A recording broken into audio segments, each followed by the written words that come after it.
ओम गुरुर्ब्रह्मा गुरुर्विष्णु गुरुर्देवो महेश्वराय गुरु साक्षात् परब्रह्म तस्मै श्री गुरुवे नमः। यो भक्त विघ्नौघ विनाशशीला सतसिद्धि संपादन भूरि लीला श्रियो निमित्तं विनयेन नित्यं तं भावये योगी जन समितम्। ओम सदगुरुदेव के चरण कमलों में प्रणाम करते हुए श्री प्रतीक कांचन पूना वालों के निवेदन से पातंजलि योग दर्शन पर प्रवचन किया जा रहा था। कल केवल्यपाद के 21वें सूत्र तक प्रवचन हो गया था। अब 22वां सूत्र इस प्रकार से है।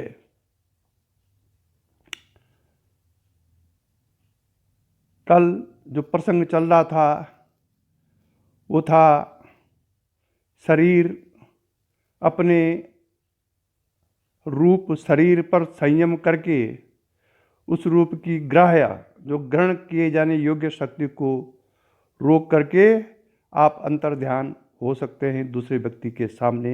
ये प्रसंग कर चल रहा था। अब 22वां सूत्र है सोप कर्मंच निरूपम कर्मच कर्म तत्संयमात् उपरांत ज्ञानम अरिष्टेभ्यो वा। ये 22वां सूत्र है कैवल्यपाद का, विभूतिपाद का। विभूतिपाद चल रहा था तो विभूतिपाद का ये 22वां सूत्र है। ओम। और इस सूत्र के अंतर्गत कहा गया है कि कर्म 2 प्रकार के हैं। इस सूत्र के व्याख्या इस प्रकार से है कि इसमें कहा गया है कि कर्म 2 प्रकार के हैं। पहला है सोप कर्मम। सोप कर्म ने प्रारब्ध कर्म। सोप कर्म ने प्रारब्ध कर्म। और प्रारब्ध कर्म ज्ञानियों को भी भोगने पड़ते हैं अज्ञानियों की दृष्टि से। तो पहला है सोप कर्म मतलब प्रारब्ध और दूसरा है निरूप कर्म संचित। और तत्संयमात उन पर संयम करने से प्रारब्ध कर्म और संचित कर्मों पर संयम करने के उपरांत मरण समय तक का अरिष्टेभ्यो वा अथवा अरिष्ट का ज्ञान होता है। देखिए अब ये तो सूत्र है, करना आप पर आपका वो है। प्रारब्ध कर्मों पर और संचित कर्मों पर संयम करने से उसके उपरांत मरण समय तक का अरिष्टेभ्यो वा अरिष्ट का ज्ञान होता है। पूर्वकृत कर्म 2 श्रेणियों में रखे जाते हैं।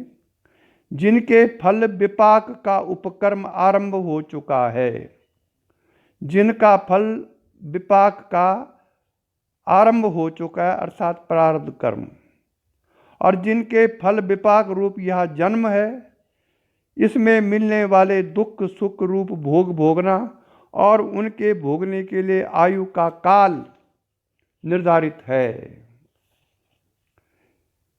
जिनके फल विपाक का आरंभ अभी नहीं हुआ है वह संचित कर्म कहलाते हैं।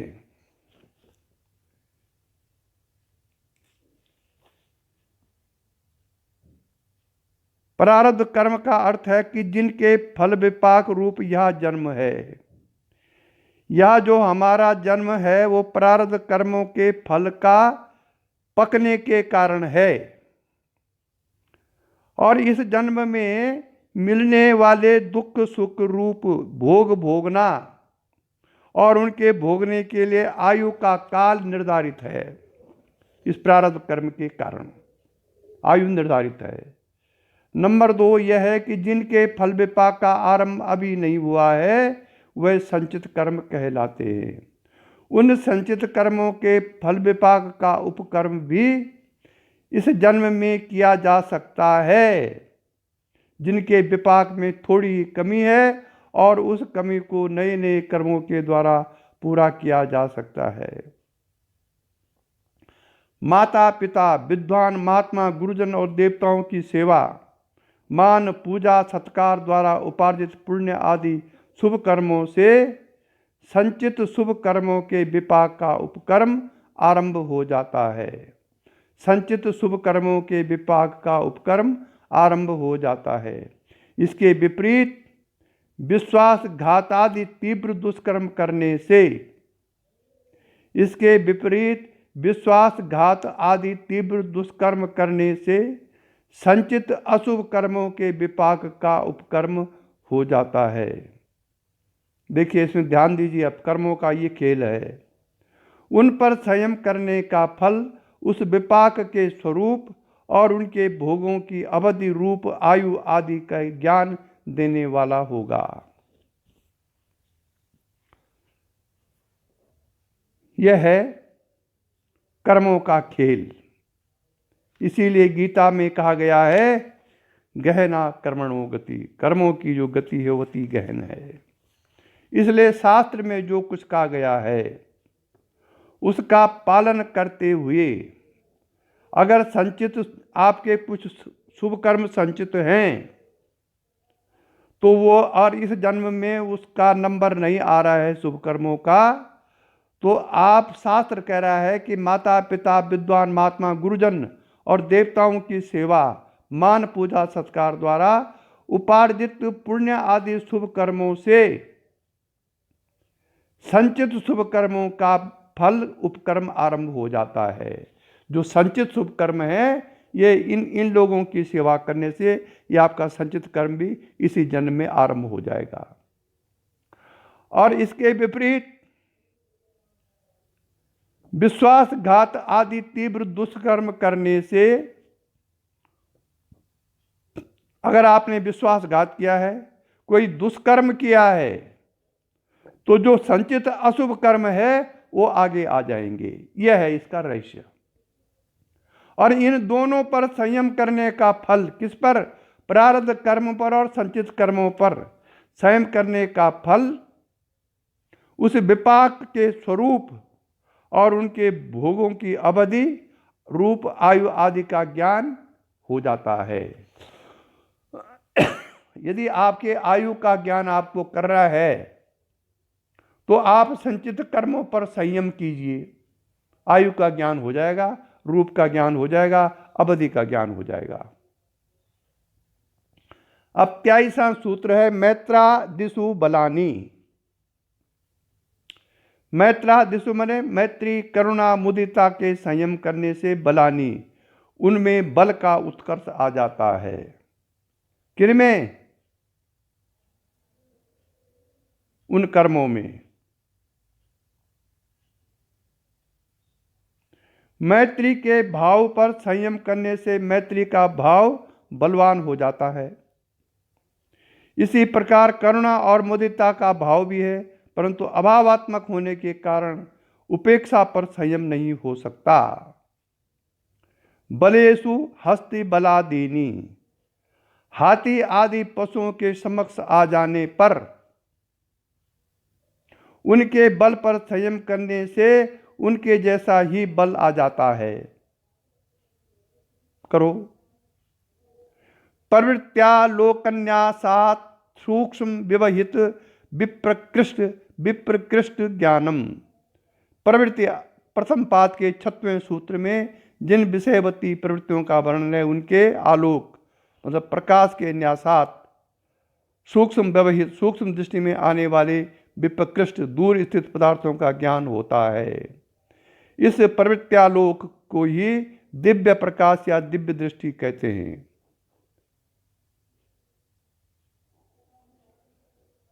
प्रवृत्ति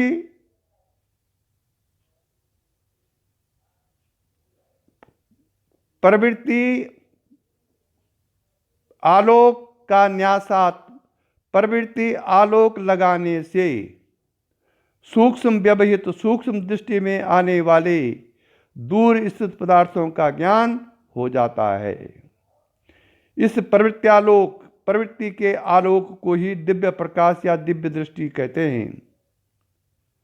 फिर 26वां सूत्र है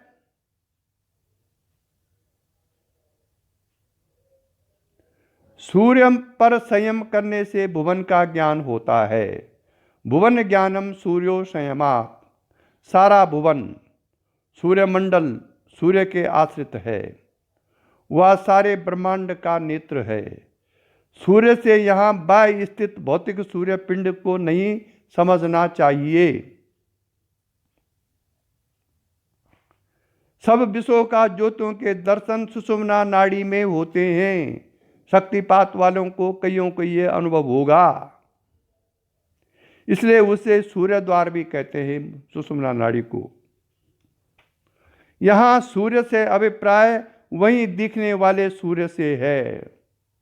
शक्तिपात में अधिकतर लोग जो मेरे ज्ञान में हैं, जिन्होंने मुझे फोन द्वारा अपने अनुभव बताए, उनको ये अनुभव होता है अंतर आकाश में सूर्य चमकता हुआ दिखाई देता है। तो यहाँ उस सूर्य से अर्थ है। यहाँ सूर्य से अभिप्राय वहीं दिखने वाले सूर्य से है। इसी प्रकार नीचे के तीनों सूत्रों में चंद्र और ध्रुव का अर्थ समझना चाहिए। ये ध्यान द्वारा अंतः में दिखे तब उन पर संयम करना है। ध्यान द्वारा जब ईश्वर अंतः पर देखे, इस पर संयम करके आपको भुवन का ज्ञान हो सकता है। ये भी अनुभूत विषय है। चंद्रे तारा व्यूह ज्ञानम। चंद्र पर संयम करने से तारा व्यूह का ज्ञान होता है। अधिकतर लोगों को, शक्तिपात वाले दीक्षा वालों को यह अनुभव है। ध्रुवे तदगति ज्ञानम।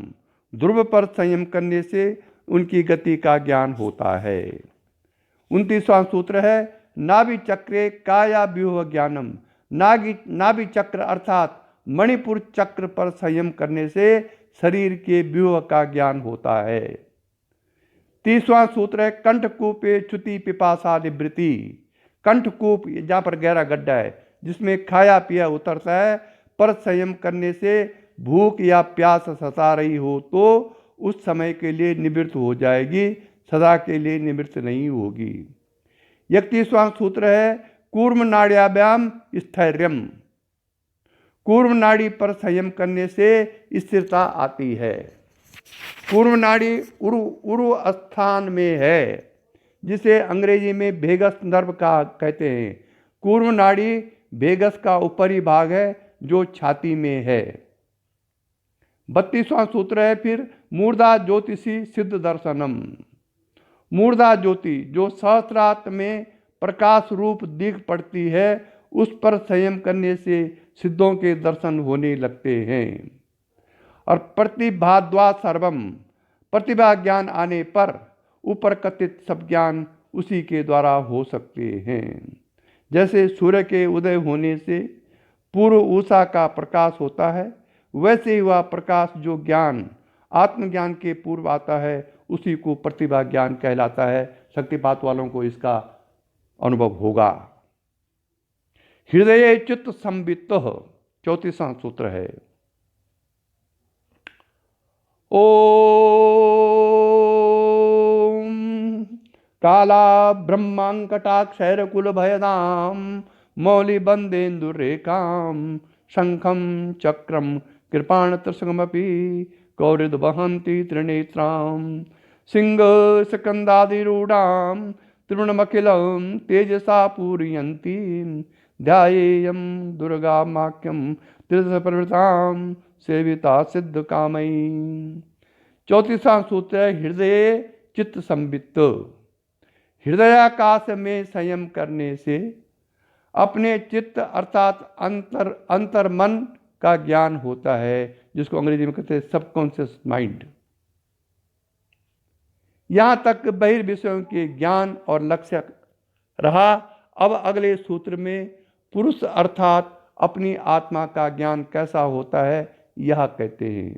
ये इम्पोर्टेंट प्रसंग है। अपनी अगले सूत्र में पुरुष अर्थात अपनी आत्मा का ज्ञान कैसे होता है यह कहते हैं। आत्मा बुद्धि की सहायता से सब प्रकार के ज्ञान को जानता है। जानने वाला आत्मा है। बुद्धि उसके पास जानने का यंत्र है। वास्तव में आत्मा जानता है और वो जानता है बुद्धि के यंत्र के कारण। बुद्धि यंत्र जानने का कारण है। जैसे कि हम जब चश्मा पहनते हैं, नज़र का चश्मा, तो आगे की चीज़ बड़ी दिखाई देती है। ऐसे ही देखता तो आत्मा है, लेकिन वो बुद्धि की सहायता से जानता है। आत्मा बुद्धि की सहायता से सब प्रकार ज्ञान को जानता है, और देखती बुद्धि है, जानने वाला आत्मा है। बुद्धि उसके पास जानने का यंत्र है, और चित्त निरोध होने पर बुद्धि की सूक्ष्म दृष्टि संयम है। चित्त निरोध होने पर बुद्धि की सूक्ष्म दृष्टि संयम है। अब यह विचारणीय है कि आत्मा जो स्वयं देखने वाला है, वह अपने आप को कैसे देखेगा। नारायण जी, बुद्धि अचेतन है, वह आत्मा से युक्त होकर सब विषयों को देखती है, पर आत्मा को नहीं देख सकती। कहा भी है, आत्मा वा अरे केन विजानीयात। अरे आत्मा को देखने के लिए कौन यंत्र लाया जा सकता है? और उसका उत्तर यही है कि बुद्धि में स्थित आत्मा स्वयं ही स्वयं को देखता है। नारायण, बुद्धि में स्थित आत्मा स्वयं ही स्वयं को देखता है। जैसे मनुष्य आरसी में अपने प्रतिबिंब को देखकर अपने स्वरूप को जानता है। आरसी मीन्स मिरर, दर्पण। हम जब दर्पण में अपने चेहरे को देखते हैं तो ठीक वही चेहरा दर्पण में दिखाई देता है। वैसे बुद्धि स्थित आत्मा स्वयं ही स्वयं को देखता है। श्रीमन नारायण,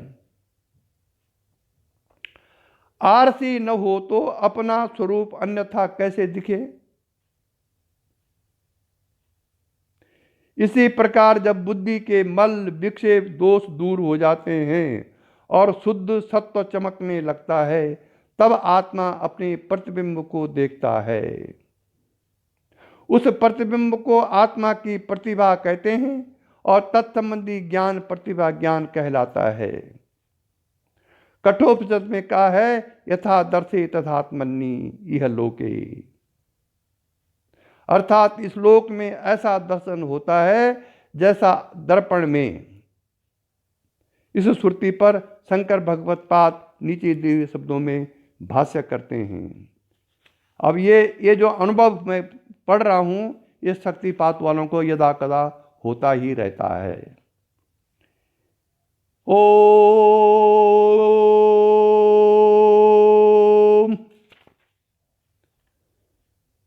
इस श्रुति पर शंकर भगवत पाद नीचे दिए शब्दों को भाष्य करते हैं कि यथा दर्शे प्रतिबिंब भूत आत्मानां पश्यति लोको अत्यंत विविक्तम ततेहात्मनि स्वबुद्धो आदर्श विभिन्न मूली भूतायाम विभक्तम आत्मनो दर्शनम भवति।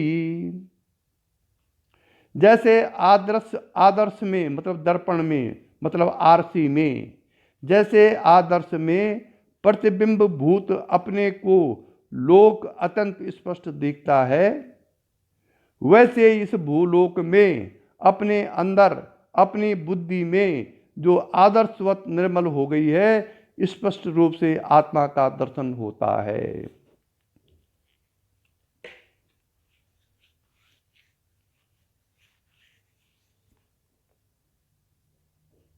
ओम। संयम करने वाला भी आत्मा ही है।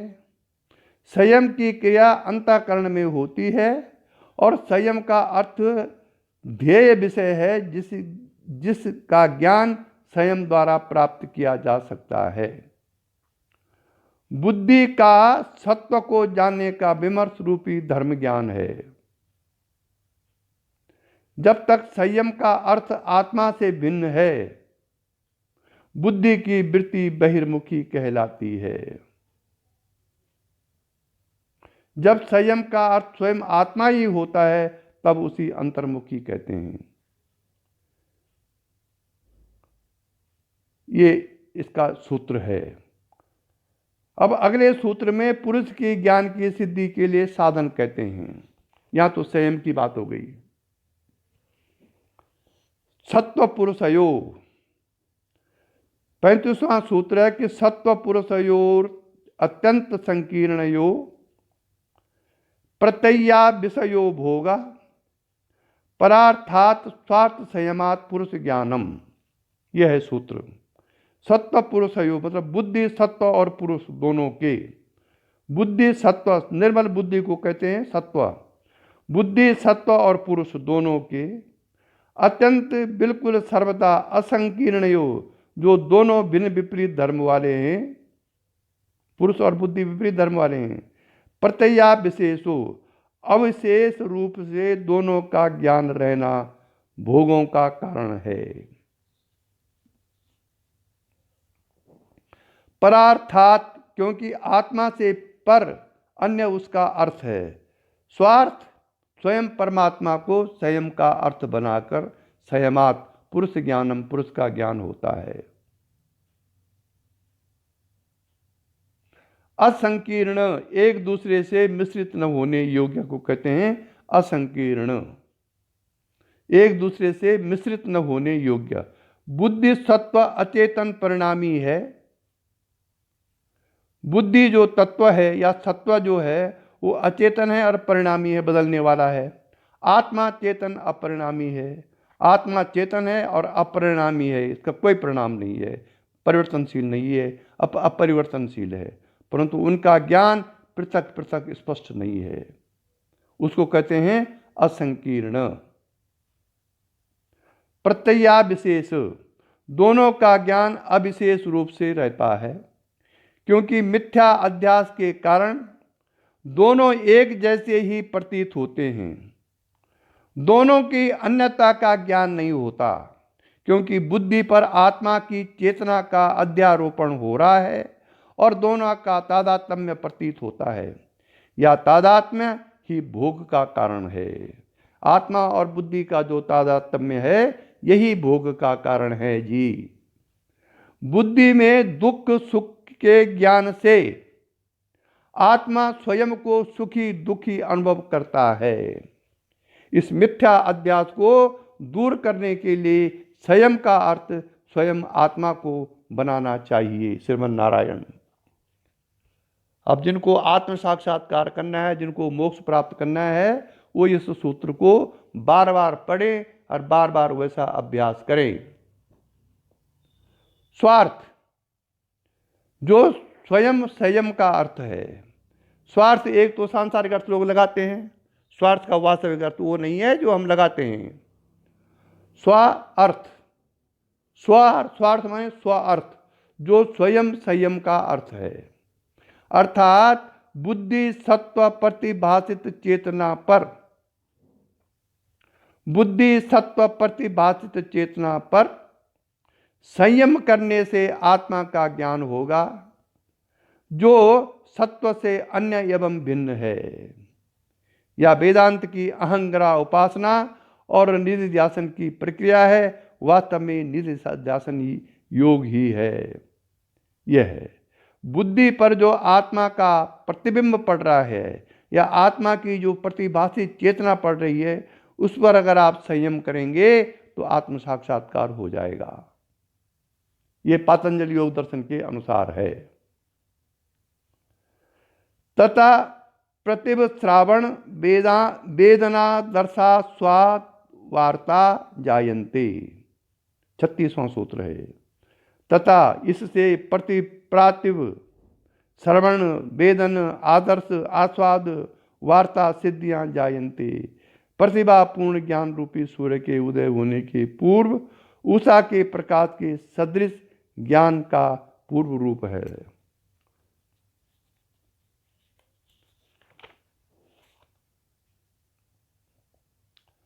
दिव्य श्रवण, वेदन दिव्य स्पर्श, आदर्श दिव्य दृष्टि, आस्वाद दिव्य गंध, इनमें दूर श्रवण दूर दृष्टि आदि भी अंतर्हित है। परंतु ते समाधो उपसर्गा व्युत्थाने सिद्धया, पुरुष ज्ञान से आने वाली अन्य सिद्धियों का वर्णन ये नीचे है। और ये 37वां सूत्र, ते समाधो, ये सिद्धियां समाधो समाधि में उपसर्गा रुकावट हैं और व्युत्थाने व्युत्थान के समय सिद्धियां हैं।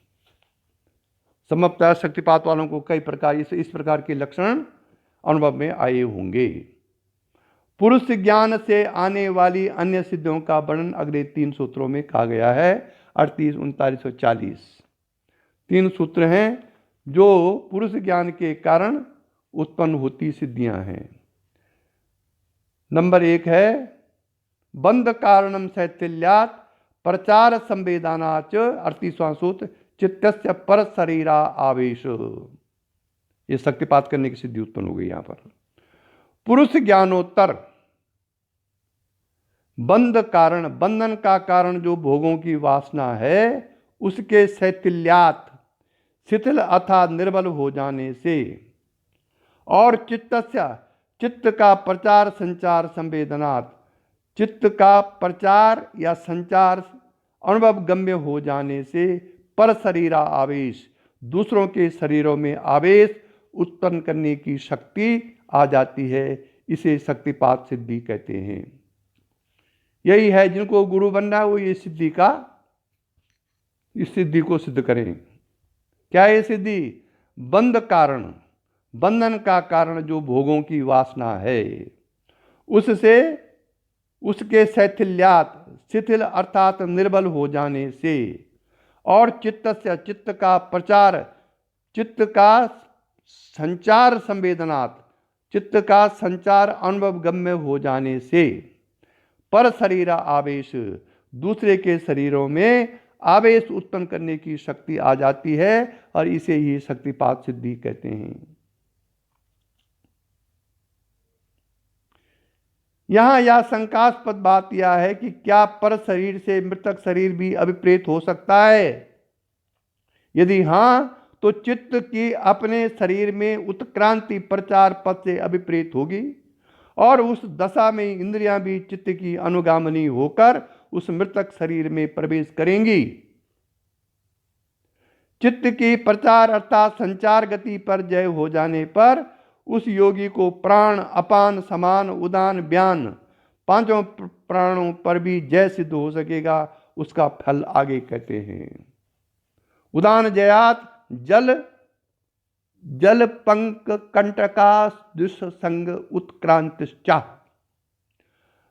उदान जयात, उदान वायु की जय होने से समुद्र, नदी आदि कीचड़, कंटक आदि सु पर चलते समय असंग स्पर्श नहीं होगा, अर्थात उनके ऊपर बिना छुए चल सकेगा। अगर उदान वायु पर आपने जय प्राप्त कर दी, चित्त की 5 प्राण और इंद्रियों सहित अपने शरीर से बाहर निकलने की शक्ति भी प्राप्त होगी। उदान वायु पर जय प्राप्त होके आप 5 प्राण इंद्रियों सहित अपने शरीर से बाहर निकलने की शक्ति आपको प्राप्त हो जाएगी। जब लिंग देह स्थूल से बाहर निकलने लगे, तब उसे किसी मृतक में भी प्रविष्ट किया जा सकेगा। कल जब मैं शाम को 5 बजे सड़क में चल रहा था, तो ये मुझे अनुभव हुआ। स्थूल शरीर से सूक्ष्म शरीर बाहर निकल गया, मुझसे 100 मीटर आगे चल रहा बड़े आराम से। खैर खेद है, मैंने इसको प्रकाश में किया। प्रकाश नहीं करना चाहिए, उससे सिद्धियां रुक जाती हैं, पर ये साधकों की प्रेरणा के लिए मैंने कहा।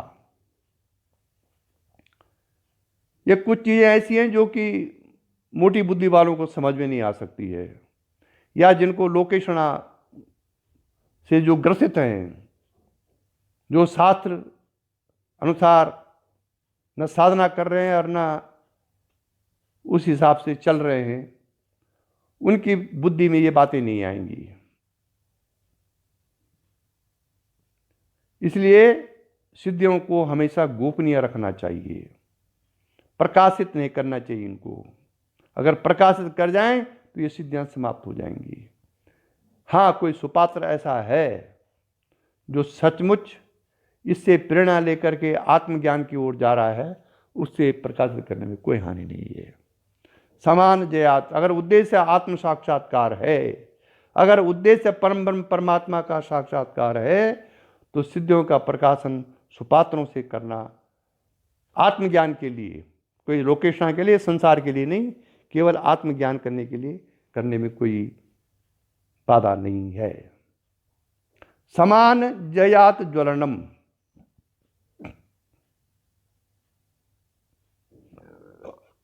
समान के जय से, ये उदान हो गया। उदान के जय से क्या होता है? अब समान के जय से क्या होता है? समान के जय से उस योगी का देह दैदीप्यमान हो जाएगा और अग्नि सदृश तपने लगेगा। ये समान के जय से होगा। या बाह्य समिधा आदि में भी अग्नि प्रकट कर सकेगा। यह है समान जय का फल। प्राण अपान के जय को प्राणायाम कहते हैं, इसलिए यहाँ उनके जय का फल कहा गया है। व्यान का जय, उदान का जय होने पर उत्क्रांति के साथ और अन्य सबका जय स्वतः ही हो जाता है। यहाँ तक स्थूल देह की सापेक्षता लिए हुए स्वयं के स्थूल एवं अध्यात्म स्तर के विभिन्न रूपों और उनसे होने वाली प्रासंगिक सिद्धियों का वर्णन किया गया है। गत सूत्र से ज्ञात हुआ है कि स्थूल देह से अलग होना भी संभव है। इसलिए आगे स्थूल देह की अपेक्षा छोड़कर संयम का क्या रूप हो सकता है, संयम का क्या रूप हो सकता है, ओम या दिखाया जाएगा। पहले दो सूत्रों में इंद्रियों और शरीर के बाहिर तत्वों से आदिदैविक संबंध कहते हैं, फिर स्थूल देह से निरपेक्ष चित्तावस्था का स्वरूप कहेंगे। श्रोत्राकाशयो संबंध संयमादि दिव्य श्रोत्रम। शक्तिपात में ये ऑटोमेटिक होता है। सर्वेंद्रिय श्रोत्र माने सर्वेंद्रिय आकाशयो, और आकाश दोनों के संबंध संयमात मतलब संबंध संयम करने से दिव्य श्रोत्रम, दिव्य श्रोतेंद्रिय का अनुभव आएगा। अर्थात स्थूल देह के कर्णों की सापेक्षता छोड़कर कान बंद करने पर भी सुन सकेगा।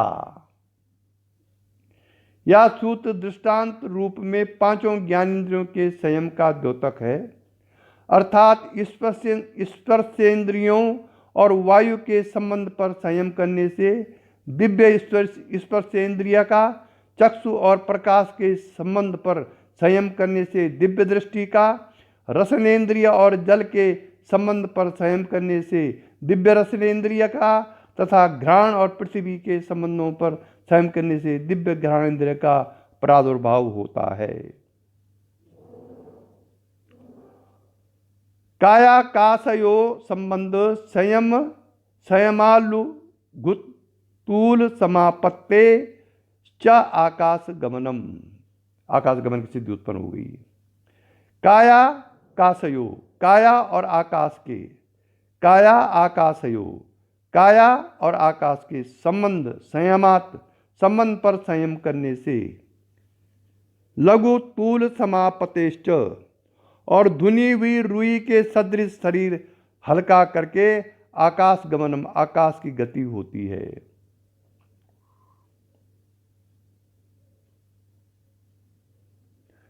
आकाश से वायु, वायु से अग्नि, अग्नि से जल और जल से पृथ्वी बनती है। इसलिए पांचों के पूर्वापर कारण कार्य संबंध है।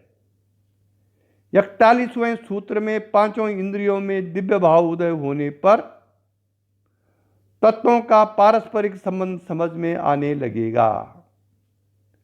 इंद्रियों का तत्वों से संबंध है और देह के पंचीकरण के संघात रूप तत्वों का पारस्परिक कारण कार्य संबंध है। इन सब संबंधों पर संयम करने से शरीर को तत्वों के कार्य के कारण में विलीनीकरण द्वारा धुनी हुई रुई के समान हल्का किया जा सकेगा। इस क्रिया का नाम भूतजय है, जिसका विशेष स्पष्टीकरण 46वें सूत्र में होगा। ओम बहिर्कल्पिता वृत्तिर्महाविदेय ततः प्रकाशावरणम छया। बहिर्कल्पिता वृत्ति को महाविदेहा वृत्ति कहते हैं। उससे आकाश के आवरण का क्षय होता है।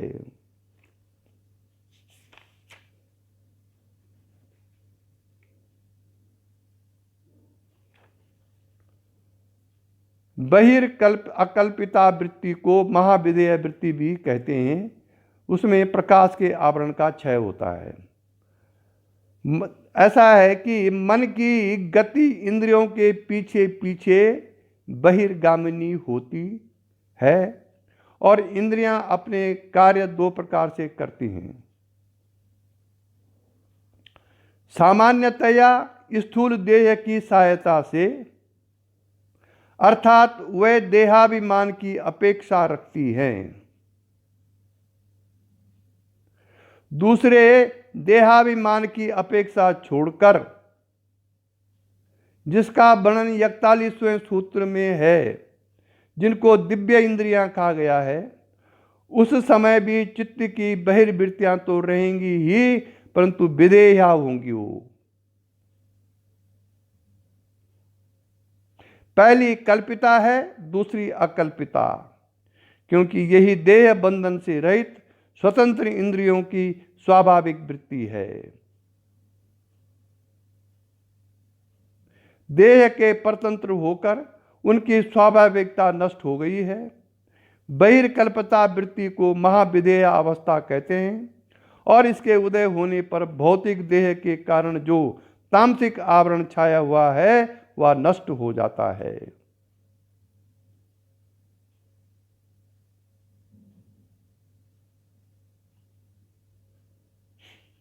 पूर्व के सूत्रों जैसे सूत्र 36 से ज्ञात होता है कि देहाभिमान की अपेक्षा रहते हुए भी दिव्य श्रवण आदि सिद्धियां आती हैं। वह बहिर्कल्पिता वृत्तियां हैं जिनको वृत्ति कहते हैं। सामान्य वृत्तियां कल्पिता संदेहा वृत्तियां हैं। विदेहा वृत्तियों के सिद्ध होने पर महाविदेय सिद्ध होती है। भूत जय के लिए विशेष संयम नीचे दिए सूत्रों में बतलाते हैं। स्थूल स्वरूप सूक्ष्म अन्वयार्थ त्वसंयमात भूत जया। स्थूल स्वरूप सूक्ष्म अन्वय अर्थवत्व पांचों पर संयम करने से भूत जय होते हैं। स्थूल पृथ्वी के 5 तत्व हैं। स्थूल पृथ्वी में 5 तत्व हैं। आधे में पृथ्वी, आधे में अन्य चारों। ये पृथ्वी है। उसी प्रकार अन्य तत्वों को जानो। पृथ्वी में शब्द स्पर्श रूप रस गंध पांचों हैं। 5 तत्व हैं पृथ्वी में। जल में गंध को छोड़कर, क्योंकि गंध पृथ्वी का है, जल में गंध को छोड़कर 4, तेज में गंध रस को छोड़कर, जल में गंध को छोड़कर शेष 4 तत्व हैं। तेज में गंध को छोड़कर, तेज में गंध और रस को छोड़कर 3 तत्व हैं। वायु में शब्द स्पर्श और शब्द स्पर्श को छोड़कर, और आकाश में शब्द मात्र या तत्व का स्थूल रूप है। पृथ्वी में काठन्य, जल में तरलपना और स्नेहशीलता, तेज में उष्णता, वायु में फैलने की शक्ति और आकाश में सर्वव्यापकता, ये उनके स्वरूप हैं। पृथ्वी का गंध, जल का रस, तेज का रूप, वायु का स्पर्श और आकाश का शब्द सूक्ष्म रूप है, जिन्हें तन्मात्रा कहते हैं, जो तम प्रधान महातत्व के अन्वय के विकार हैं।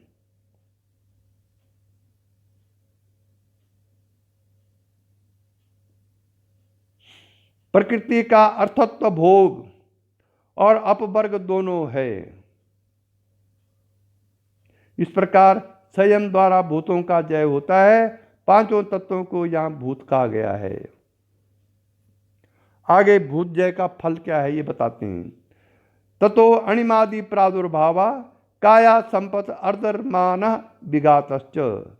तथा उस भूत जय से अणिमादि, अणिमा, महिमा, लगिमा, गरिमा, प्राप्ति, प्राकाम्य, बसित्व और ईसत्व प्रादुर्भाव का प्रादुर्भाव होता है।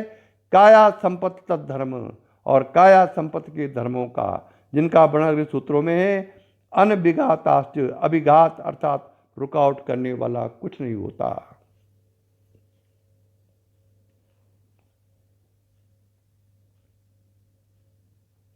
रूप लावण्य बल वज्र संगनत्वानि काया संपत्ति। रूप लावण्य बल वज्र तुल्य शरीर होना ये काया के संपत्ति हैं। भूत जय होने के पश्चात इंद्रियों का जय कहते हैं। अब तक ये भूत जय का प्रकरण था, अब इंद्रियों का जय का प्रकरण शुरू हो गया। ग्रहण स्वरूप अस्मिता नयार्थवत्व संयमादि इंद्रिया जया।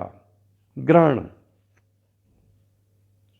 पांचों इंद्रियों की अपने अपने विषयों को ग्रहण करने की शक्ति। स्वरूप श्रवण दर्शनादि का ज्ञान। अस्मिता अन्वय सत्व रज तम का अन्वय। अर्थवत्व भोग अपवर्ग पर संयम करने से इंद्रियों का जय होता है।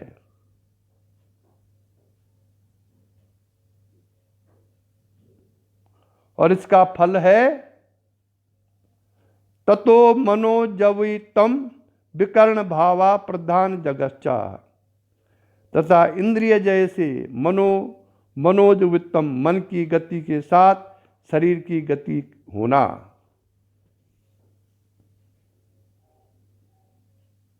विकर्ण भावा शरीर की अपेक्षा छोड़कर इंद्रियों को इच्छानुकूल प्रवृत्ति। प्रधान जयश्च और अव्यक्त मूल प्रकृति का भी जय हो जाता है। ये तीनों सिद्धियां मधुप्रीति का भूमिका कहलाती हैं। इसके पश्चात पुरुष और बुद्धि सत्व की अन्यता के ज्ञान का फल कहते हैं। सत्व पुरुष पुरुषान्यताख्याति मात्रस्य सर्वभावा अधिष्ठातृत्वं सर्वज्ञातृत्वंच।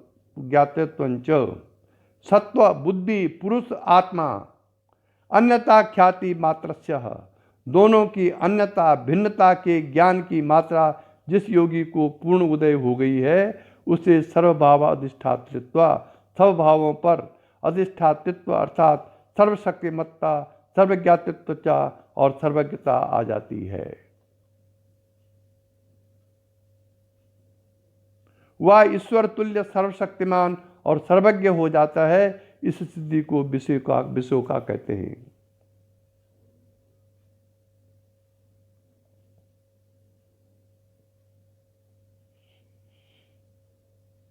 पचासवां सूत्र तत् वैराग्यादपि दोष बीज क्षय केवल्यम।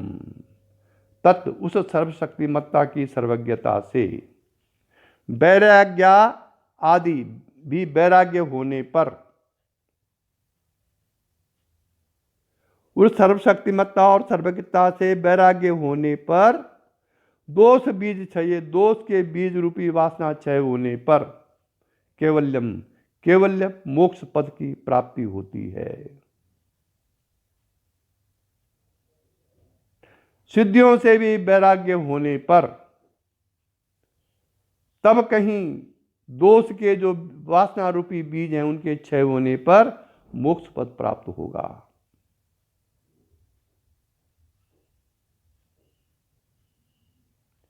पचास सूत्र तक हो गया और आगे के सूत्रों पर देवताओं के बिगने से बचते रहने के लिए चेतावनी दी जाती है। साधना करते करते जो स्थानीय देवताओं के दर्शन होते हैं, कई लोगों के देवताओं के दर्शन होते हैं, उनसे बचने के उपाय और उनसे बचने की चेतावनी ये शास्त्र देता है, जो कि अब कल होगा। इसी के साथ आज का प्रवचन समाप्त हुआ। 50 सूत्र तक, कल 51वें सूत्र से आगे प्रवचन होगा।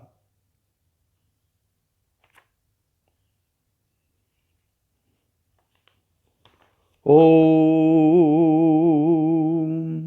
यही दिव्य दृष्टि हमें दीजे भगवान, हो कर्ण कर्ण में निस दिन तुम्हारे ही दर्शन। लखू नित्य सर्वत्र मूर्ति तुम्हारी सुनो जड़ जगत से ये कीर्ति तुम्हारी। यही दिव्य दृष्टि हमें दी जे भगवन, हो कण कण में निस दिन तुम्हारे ही दर्शन। तेरी शुभ सत्ता बिना हे प्रभु मंगल मूल, पत्ता तक हिलता नहीं, खिलता नहीं है फूल। रोम रोम में तुम रमे, फिर क्या रहा बिछो, लेकिन तुम मिलते नहीं, एक ऐसा संयोग। ओम असतो मा सद्गमया, तमसो मा ज्योतिर्गमया, मृत्योर्मा अमृतं गमया। ओम शांति शांति शांति। ओम गंगा सिंधु सरस्वती च यमुना गोदावरी नर्मदा कावेरी सरयू महेंद्र तनया च रंभावती वेदिका। क्षिप्रा वेत्रवती महासुर नदी ख्याता चया गंडके। पुण्यां पुण्य जले समुद्र सहिता कुर्वन्ति नो मंगला।